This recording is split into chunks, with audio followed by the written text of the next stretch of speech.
porque la red social solo se los presta y si se van de ella, el contenido se pierde. Sí. Entonces, la idea es que su perfil siempre lo complementen con una dirección propia en Internet. ¿Y cómo se hace eso, profe? Fácil, solicitando su dirección en .cl, www.nic.cl y luego conectarla a su red social preferida. ¡Buena! Por 9.990 pesos al año, construye tu identidad digital en Internet con .cl. Nick Chile, somos el .cl.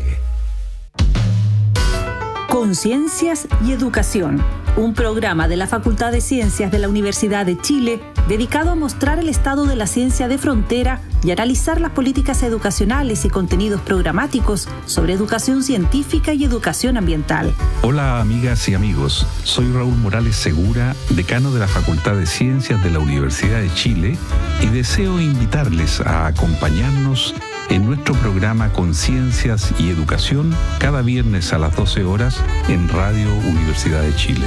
Conciencias y Educación, un programa para una ciudadanía más demandada en los avances científicos, tecnológicos y ambientales, en el 102.5 FM y radio.uchile.cl.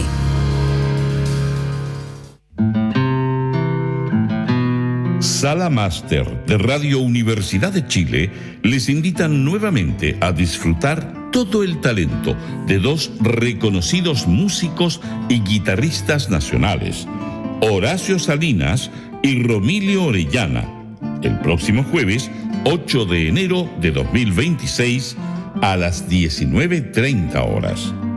Viviremos un encuentro único donde dos guitarras dialogarán con una profundidad y una riqueza sonora excepcionales. Les dejamos invitados e invitadas a disfrutar los sonidos de Horacio Salinas y Romilio Orellana en Sala Máster de Radio Universidad de Chile. Jueves 8 de enero, 19:30 horas. Entradas disponibles en portaltickets.cl. Más información en www.salamaster.cl.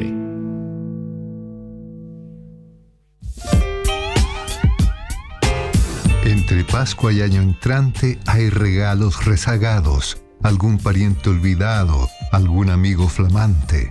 Y si no lo previó antes, hay siempre un libro apropiado para amateurs o letrados en artes, filosofía y en novelas, a porfía.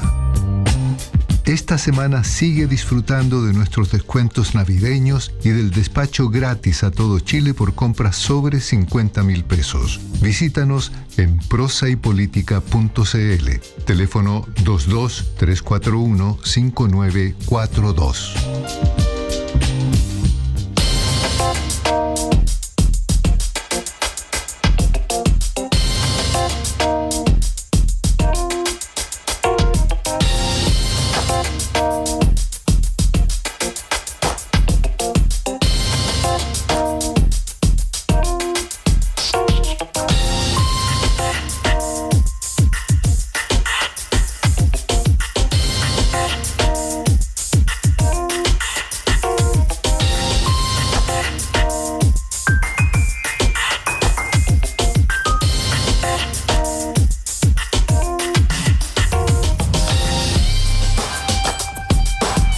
Y estamos ya de vuelta en Política en Vivo y vamos a tener el gusto de compartir la segunda parte de nuestro programa con la abogada académica de la Universidad, con Fernanda García, académica de la Universidad del Desarrollo. Faro UDD. Del Faro UDD. Mire usted. Querida Fernanda, qué gusto saludarte. ¿Cómo estás tú? ¿Cómo están los dos? Bien. Encantada de acompañarlos. Con todo lo... El fin de año en la cabeza, como tú, se me había olvidado. Sí. ¿Buenas navidades pasaste? Muy buenas navidades, tranquila, mucho calor, eso sí, y ahora un poco preocupada por este incendio que es muy cerca de la universidad. Yo hoy día no estuve de allá. veras, Sí, así que vamos a ver qué pasa. Entiendo que algo ya han controlado, pero no sé. Esto es San Carlos de Apoquinto. Sí. ¿Se murió? Ahora, lo que se identificó como el foco era más cerca de los pastizales que están detrás de ahí del claro del estadio. Del estadio, pero está pegadito a la universidad, así que no lo sé. Oye, y yo antes de entrar a los serios, como yo soy un señor muy antiguo, estoy con un duelo en el corazón. Ayer se murió Brigitte Bardot y no puedo dejar de mencionar películas extraordinarias que vimos cuando éramos cabros chicos, en realidad. Pues 91 años tenía doña Brigitte. Veíamos los de mi generación, pues, a escondidas muchas veces porque no teníamos edad para verla. Pero y Dios creó a la mujer, y un par de películas más son muy señeras en una visión distinta de la mujer en el cine, además. No solo un destape, sino que una mirada mucho más empoderada del rol de la mujer. Pero hasta ahí lo dejo. Hecha la disquisición cinematográfica, merecido homenaje. Fernanda, ha habido una pequeña polémica, en realidad viene arrastrándose hace varios días, pero leí una columna de Pablo Ortúzar el fin de semana en el diario La Tercera, donde él critica mucho a los académicos que califican de ultraderechista a José Antonio Kast, porque dice que no lo es. Entonces, que es un exceso de la academia. ¿Tú qué opinas respecto de eso? A ver, más que referirme exactamente a lo que dice Ortúzar en concreto, yo creo que desde un punto de vista de la ciencia política, si se quiere, José Antonio Kast sí representa a una visión, ¿no es cierto?, que se identifica con sectores más bien tradicionales o conservadores dentro de lo que ha sido la clasificación tradicional de un espectro político, ¿no es cierto? Evidentemente no es una persona de izquierda, no es una persona de centro, claramente es una persona de derecha, y si tuviéramos que recurrir a las definiciones políticas tradicionales dentro de la derecha, se asociaría a una mezcla, si quiere, un híbrido un poco entre lo que son conservadores tradicionalistas desde un punto de vista de lo que es moral sexual, ¿no es cierto?, tradición, lo que nosotros en la historia de Chile identificamos más con sectores conservadores como opuesto de liberales.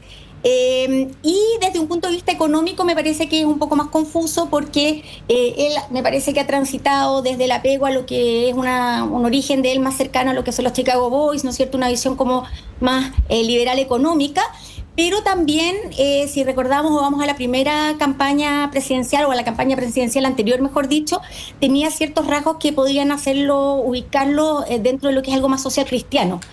Por lo tanto, respecto de lo de Ortúzar en concreto, me parece que, no sé si extrema derecha en el sentido tradicional de alt-right, como se ha estado identificando, encontrarlo un símil de lo que es Trump, Bukele, Milei. En ese sentido yo entiendo que va el comentario de Ortúzar en el sentido de decir que no es lo mismo, y en ese sentido estoy de acuerdo, pero evidentemente dentro del espectro político chileno de lo que es la derecha, es lo que está un poco más a la derecha de la derecha, no es centro derecha, es más bien derecha conservadora. Sí, claro. Ahí entonces la calzo con él o no. La pregunta sería si el legado de democracia protegida de Jaime Guzmán comparte los valores liberales de la democracia liberal.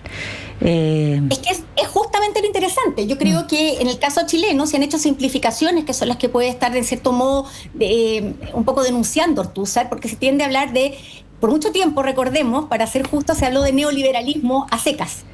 Y eso es inexacto, porque efectivamente hubo como herencia, ¿no es cierto?, del modelo que quedó después de la dictadura, había, ¿no es cierto?, una visión muy liberal en lo económico, pero con fuerte anclaje en una visión más conservadora, más tradicional, que es la propia que le imprimió, ¿no es cierto?, Jaime Guzmán a la arquitectura de la Constitución y el modelo de 1980. Por lo tanto, ahí se conjugaron ambos elementos de una manera bien particular, bien a la chilena, que no me parece que dé para clasificarlo ni de neoliberal por completo, por muchas razones, y de ahí que el famoso Estado subsidiario que se caricaturizó por mucho tiempo, es decir, está en una especie de eufemismo para decir que el mercado hiciera lo que quisiera, no es tan así.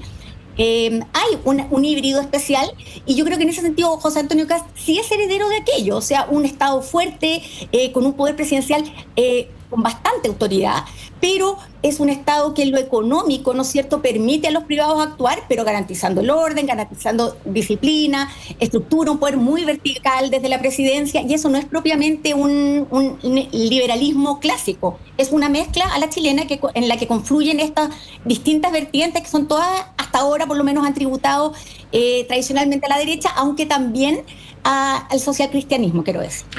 Fernanda, a ver, a propósito de lo que tú mismo estás diciendo, la Constitución del 80 es la Constitución que le gusta a José Antonio Kast. No querían modificarla, de hecho. Le dijeron, ¿para qué hacer reforma? Esta es la Constitución con que nosotros nos queremos quedar. Así es. La Constitución del 80 también, aparte de la democracia protegida, tiene el elemento de la seguridad interior y del enemigo interno. Así que en un momento determinado, y perdona si me largo un segundo nomás porque hay un punto que me parece muy preocupante de lo que está planteándose ahora, a ver cuál es tu opinión en eso. El enemigo interno antes era un enemigo ideológico, ¿ya? El comunismo. El comunismo, básicamente, el marxismo, etcétera, lo que fuera, y que quedaba fuera de la ley a través del artículo 8º, ¿no es cierto? Así es. Hoy día parece ya no ser eso, sino que más bien ser el crimen, el delito, que se va haciendo cada vez más extensivo, y está esta propuesta de este registro nacional de vándalos, que es una cosa que a los cuales se les quitan, si tú eres parte de ese registro, no tienes derecho respecto de los beneficios que te otorga el Estado. Sin explicar qué es un vándalo, ¿a qué se refiere? Fíjate que la Cámara de Comercio, si no me equivoco, se sube de inmediato y dice, ya, los comerciantes ambulantes son vándalos, métanlo ahí. Entonces, de verdad, se va generando como una suerte de enemigo interno en una lógica un poco distinta, que resulta, a mí por lo menos me provoca una cierta preocupación, por decirlo de alguna manera.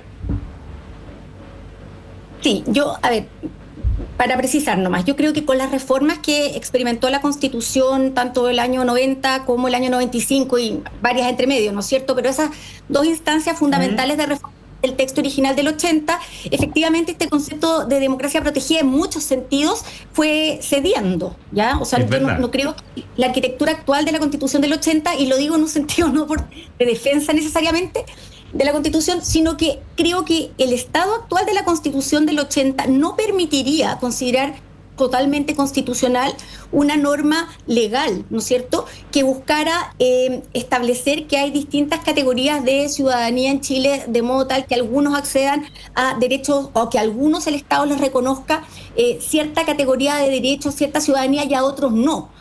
La Constitución chilena, en el texto actual, como se encuentra, garantiza a todos los ciudadanos chilenos el reconocimiento, ojo que no es el otorgamiento, es el reconocimiento de ciertos derechos humanos básicos y el respeto que tiene que tener el Estado por esos derechos humanos.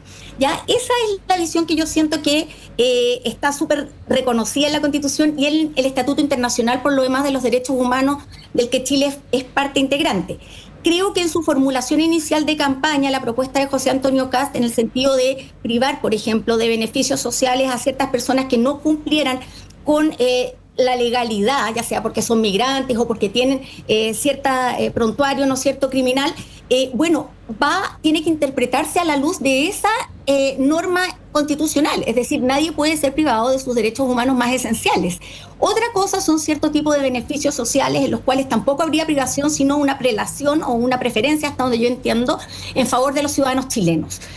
Eso, que es una enunciación genérica, tiene que llevarse a los hechos en la ley.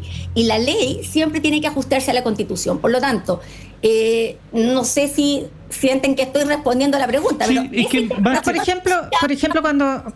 Es que lo de los vándalos, perdona, solo para precisar, es distinto a lo que tú has señalado, es clarísimo, Fernanda, pero la lógica de vándalos dice, si alguien rayaron muralla, rompieron algo, se quedan anotados en este registro de vándalos, que es algo muy, muy raro, muy difuso, porque no pasan por un proceso legal, donde no son condenados, es muy raro. No, eso evidentemente sin que haya un proceso legal de por medio, en el fondo es completamente inconstitucional. Yo entiendo que se está hablando de personas condenadas, ¿no es cierto?, y por sentencia ejecutoriada. Saltarse lo que es el debido proceso penal, que está, ¿no es cierto?, garantizado en el 19, número 3 de la Constitución, no es una figura viable. Cualquier norma que se establezca respecto de aquello está sujeta, digamos, a esa estructura constitucional. Que, ojo que cuando estas medidas se presentan, se prenden varias luces constitucionales, no solamente la que mencionan ustedes del debido proceso, sino también de las penalidades, ¿no es cierto? O sea, las sanciones penales, que es la sanción más dura que tiene el ordenamiento jurídico, no solo en Chile, en el mundo, es una sanción que tiene que establecerse de modo muy residual, no puede ser un castigo penal, ¿no es cierto?, la privación de un derecho social.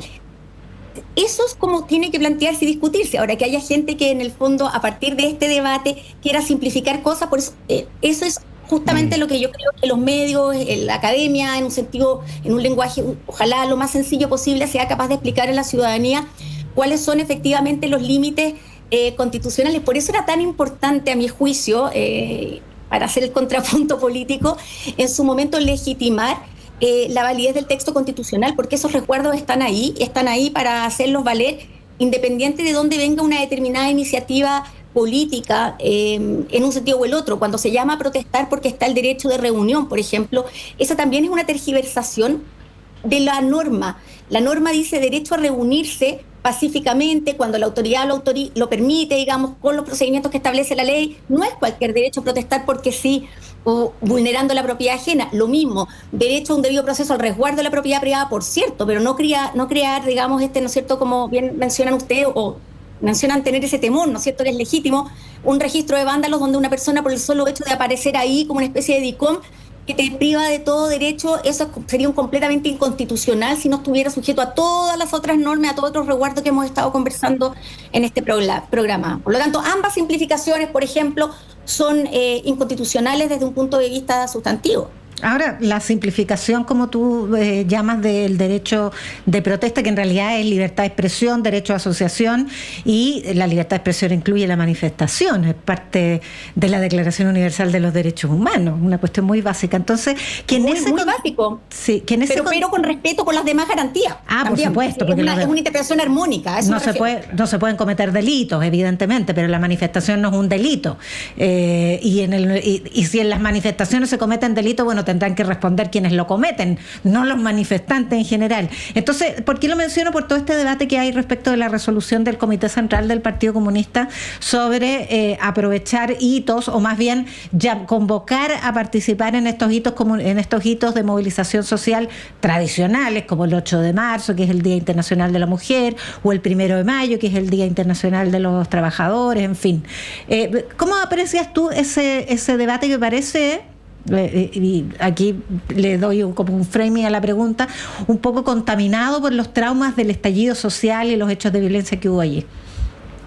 De acuerdo, creo que está contaminado el hecho de, y te agradezco que lo pongamos por la pregunta, porque pareciera que yo lo traje a colación a propósito de una norma, estábamos refiriéndonos al tema de la inconstitucionalidad de un listado de vándalos que prive a la gente de derechos, y quiero ser clara, me parece que planteado así es algo inconstitucional. No fue equiparar, mi comentario no buscaba equiparar el tema con la protesta, porque la protesta en sí misma no, pero sí el deber que nos asiste a nosotros, y ahí sí me hago cargo de tu pregunta, medios, comentaristas, de tratar de hacer una diferencia, ¿no es cierto?, entre lo que es constitucional y lo que no es constitucional, o lo que es institucional, si se quiere, no es un tema de abogado.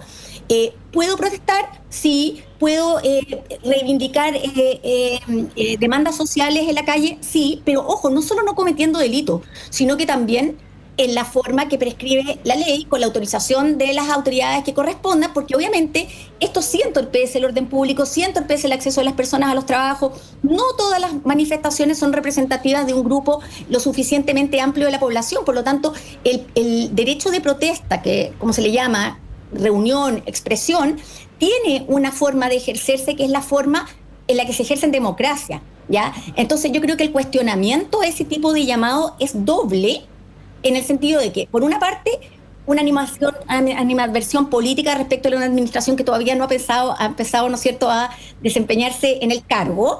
Esa es una aprehensión, pero es una aprehensión propiamente política.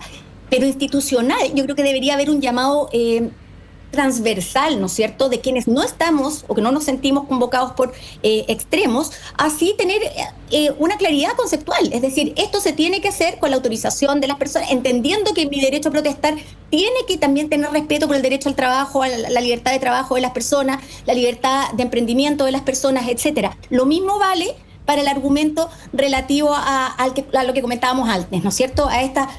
¿Hay una posibilidad legal, legítima, de prohibir o de quitar derechos a las personas porque sí? No, por supuesto que no.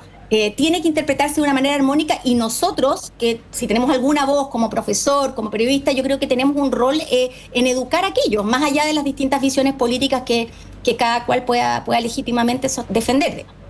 Fernanda, no nos quedan muchos minutos, lamentablemente, siempre pasa muy rápido el tiempo, pero ¿cómo ves la constitución de gobierno de Kast? Mañana se reúnen con los nacional libertarios a través de su presidente, no sé si el presidente, pero su líder, Kaiser, han dicho que no van a entrar al gobierno si pierden su identidad o sacrifican identidad, y establecen como líneas rojas, dicen ellos, en fin, ¿cómo ven la constitución de gobierno? ¿Qué es lo que se va a generar? ¿Una coalición? ¿Una alianza de gobierno de emergencia? ¿Cómo ves todo eso? Bueno, yo creo que respecto de la incorporación de los nacional libertarios la veo compleja. Ahora, a la luz de las últimas cosas que hemos sabido, de esta idea de que unos diputados, ¿no es cierto?, nacional libertarios, que iban a ser llamados a una comisión de ética eventualmente por una parte del Congreso, por unos videos, ¿no es cierto?, que se habían subido, creo que enciende algunas luces rojas respecto de que no es solamente ellos que no se sientan quizá tan cercanos respecto al gobierno de Kast, sino que quizá el gobierno de Kast quiere también guardar alguna distancia respecto de una impronta que le parece más desordenada que la que ellos mismos tienen respecto de su propio partido republicano. En ese sentido es un riesgo perder a los nacional libertarios que estén por fuera, marcando puntos que son más extremos que el propio gobierno, pero por otro lado también es un riesgo tenerlos dentro, porque la impronta, la disciplina, la forma de expresarse que ellos tienen es un poquito más jugada, audaz y menos convocante, digamos, que las que tiene el republicano. Creo que también hay otros temas, como claramente el tema del apoyo de la presidenta Bachelet respecto de la ONU, que pueden significar una piedra de tope feroz, porque no solamente la figura de Bachelet tiene que ver mucho con la visión de los nacional libertarios respecto de lo que son los organismos internacionales y el Estatuto Internacional de Derechos Humanos. Ellos tienen una distancia. Es más, recuerden que quienes nos escuchan, recordemos que Johannes Kaiser planteaba que Chile tenía que desahuciar, ¿no es cierto?, tratados internacionales y apartarse de esa visión de ser parte, ¿no es cierto?, de la comunidad internacional. Por lo tanto, mal podría, dentro de un gobierno como el de Kast, apoyar o tolerar el apoyo, ¿no es cierto?, a una candidatura que, por otro lado, me parece que Kast, aunque no con mucho entusiasmo, sí va a tender a apoyar, o al menos a tratar de hacer viable en cooperación con Bachelet, manejando otros factores también, pero yo creo que a él, como lo que por lo menos salía en las encuestas recientes, ¿no es cierto?, hay una mayoría de los chilenos que dicen que sí, ¿no es cierto?, es algo que representa a Chile de algún modo, y por lo tanto tendría que haber, se me ocurre, políticamente una gestión del gobierno en favor de aquello, al menos formalmente, creo yo. Fernanda García, como siempre, un gusto compartir este tiempo contigo. Muchas gracias. Igualmente, por tu muchas gracias a los dos. Y nos veremos el próximo año, po. El otro año nos vemos. Sí, pues, si Dios quiere, nos vemos el próximo año. Ahí vamos a ver cómo sigue todo este proceso. Que vamos tenga a ver qué pasa. Estupenda fiesta, Fernanda, que lo pases muy bien, y un millón de gracias como siempre. Gracias, Fernanda. Muy bien los dos. Lo mismo, chau. Felices fiestas. Ya, pues nos vamos, pues.